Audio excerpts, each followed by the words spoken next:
tidak lagi ada pelanggaran hukum. Tapi maaf, saya bukan orang hukum. Sehingga dalam proses ini, yayasan membuat surat pengaduan. Madrasah Ibtidaiyah atau MI Nasriyah yang berlokasi di Desa Tanjung Baru, Kecamatan Tanjung Lubuk, Kabupaten Ogan Komering Ilir telah berdiri sejak tahun 1985.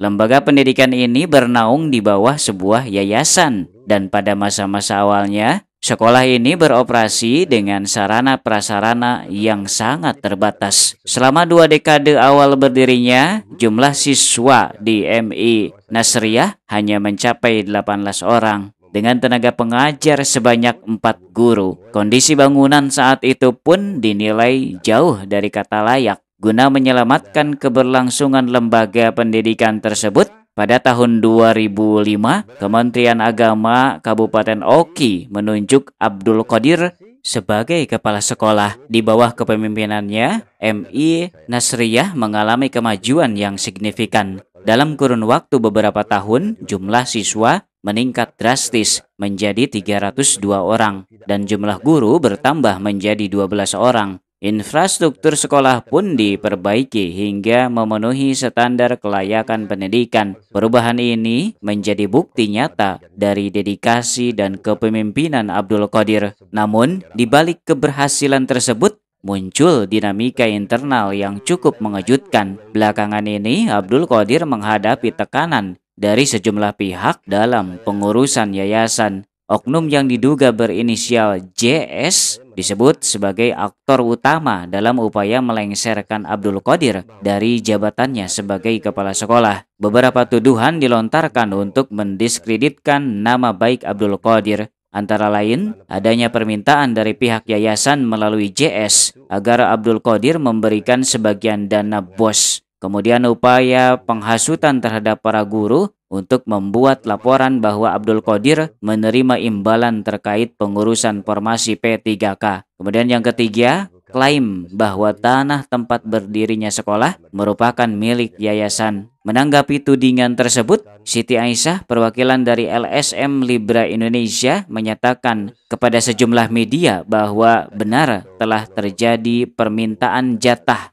dana BOS oleh pihak yayasan kepada kepala sekolah. Ia juga menyampaikan bahwa beberapa guru dipaksa menandatangani pernyataan bahwa Abdul Qadir terlibat dalam pengurusan P3K meski tidak sesuai fakta. Terkait kepemilikan lahan sekolah, Siti Aisyah menegaskan bahwa aset tersebut berada di bawah kewenangan Dinas Pendidikan Kabupaten Oki, bukan yayasan. Abdul Qadir melalui wawancara dengan Salira TV menyatakan bahwa ia kini tengah memperjuangkan keadilan dan kejelasan hukum dengan pendampingan dari LSM Libra Indonesia yang dipimpin oleh Siti Aisyah. Kasus ini menyoroti betapa rumitnya dinamika internal lembaga pendidikan yang berada di bawah naungan yayasan, di mana dedikasi dan kerja keras seorang pendidik dapat tergerus oleh kepentingan dan konflik personal. Tidak lagi ada pelanggaran hukum. Tapi maaf, saya bukan orang hukum. Sehingga dalam proses ini, yayasan membuat surat pengaduan bahwa sayalah yang melakukan promosi dan pemungutan dana kepada guru-guru itu sebanyak 6 juta, sebanyak 6 orang.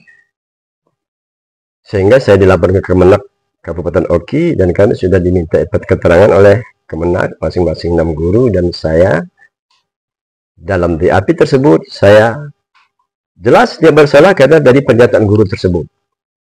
Nah, hanya ada 2 orang guru yang menyatakan bahwa saya benar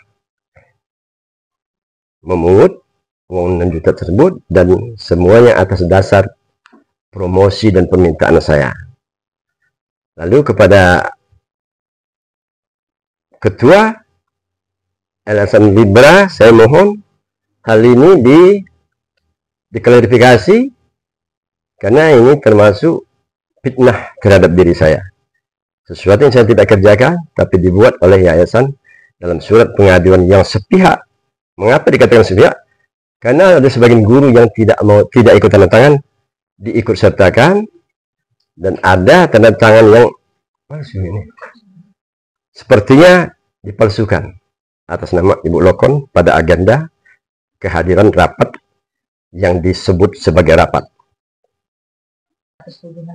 Atas tuduhan dan lain-lainnya yang ditujukan oleh yayasan kepada saya untuk menyingkirkan saya dari kepala madrasah Ibtidaiyah Nasriyah, saya merasa keberatan atau tidak senang karena saya sadar betul bahwa madrasah Ibtidaiyah ini saya rintis dari nol sampai saat ini, baik gedung, sarana prasarana, jumlah siswa, termasuk pengangkatan tenaga pengajar hingga saat ini. Assalamualaikum warahmatullahi wabarakatuh. Alhamdulillah dalam keadaan sehat walafiat. Saya Abdul Qadir SPDI selaku Kepala Madrasah Ibtidaiyah Nasriyah Tanjung Baru, jabatan Kepala Sekolah. Terus saya akan menceritakan atau kronologi dari pendirian Madrasah Ibtidaiyah Nasriyah Tanjung Baru. Pada tahun 2005 saya diperbantukan oleh Kemenak Oki untuk menjadi kepala madrasah di pendidikan di MI Nasriyah Tanjung Baru. Sejak itu saya menjalankan tugas sampai saat ini, dan alhamdulillah dari perkembangan siswa, kemajuan madrasah sangat signifikan. Pada waktu itu saya temukan siswanya hanya 18 orang. Gedung tidak ada, tidak layak pakai, terus guru-gurunya juga minus, tidak sedikit sekali guru, ada 4 orang guru pada waktu itu. Lalu saya berusaha dengan sekuat tenaga dan kemampuan, saya membangun madrasah ini dengan dana pribadi sebelumnya selama 10 tahun. Saya gratiskan pakaian kepada siswa untuk memancing minat masyarakat, namun seragam itu dikembalikan karena kondisi gedungnya tidak layak. Nah, setelah saya mengusulkan memasukkan proposal ke Dinas Pendidikan, akhirnya beberapa proposal tembus. Tahun 2008 di-ACC oleh pemerintah daerah untuk dibangun. Alhamdulillah 2008 dapat dana DAK. Sampai saya ini ada lebih banyak lagi siswa yang berminat, sehingga dari 18 orang siswa tadi sampai sekarang 300 berapa Pak? 302 ya? 302 siswa. Nah, lebih lagi. Namun setelah berkembang majunya banyaknya murid MI Nasriyah Tanjung Baru, tidak disangka, tidak diduga kalau pengurus yayasan memberikan tekanan, tindasan, ancaman pemberhentian dari kepala sekolah apabila tidak menyetorkan dana bos kepada pengurus yayasan.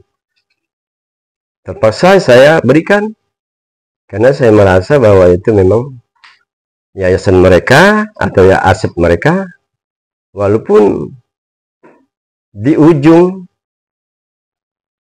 September 2024 saya tahu bahwa tanah kepemilikan MI Nasriyah Tanjung Baru itu adalah milik Dinas Pendidikan Kabupaten Oki atau aset Pemda Oki.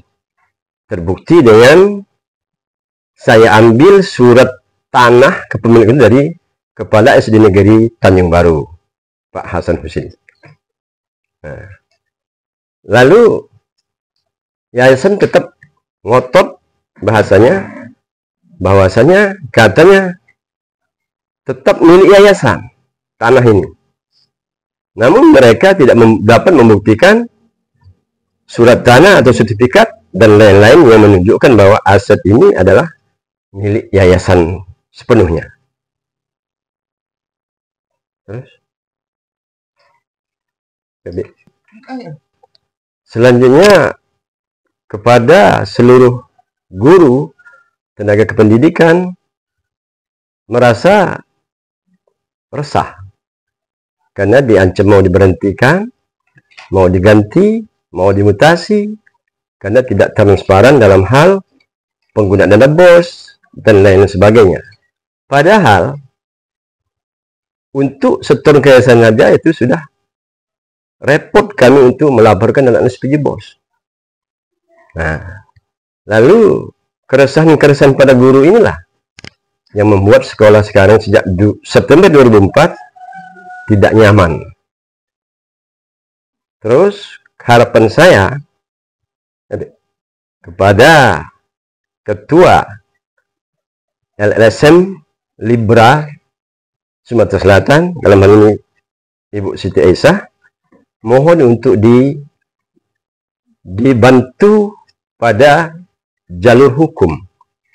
Karena menurut hemat kami, bahwasanya ada hal-hal yang dibuat-buat untuk mencari kesalahan saya. Seperti halnya sekarang saya dituduh, difitnah untuk dalam mempropagandakan, mempromosikan kepada guru-guru untuk lulus P3K atau pendaftar P3K dan lain-lain. Padahal sesungguhnya adalah hal tersebut adalah dilakukan oleh siapa, Pak Jamal ya? Oleh Pak Jamal, oknum Pak Jamal yang bernama Jamal Satria, dengan modus alasan pada waktu itu dia akan memberikan bantuan bangunan atau bantuan gedung rehab MIMTS. Dalam hal pertemuan sosialisasi itu, dia mengatakan bahwa dia mampu atau bisa membantu guru-guru untuk mendaftarkan P3K. Sehingga negosiasi harga terjadilah 6 juta per guru untuk dapat diikutkan atau didaftarkan dalam P3K seandainya ada program pemerintah untuk lowongan atau formasi guru swasta. Namun dalam itu juga dia berjanji akan mengembalikan dana 6 juta itu apabila nanti program pemerintah untuk sekolah swasta tidak ada. Dan ternyata benar, dana tersebut sudah dikembalikan oleh. Dari Kabupaten Ogan, Komering Ilir, Sumatera Selatan, reporter Mifriandi mengabarkan untuk Salira TV.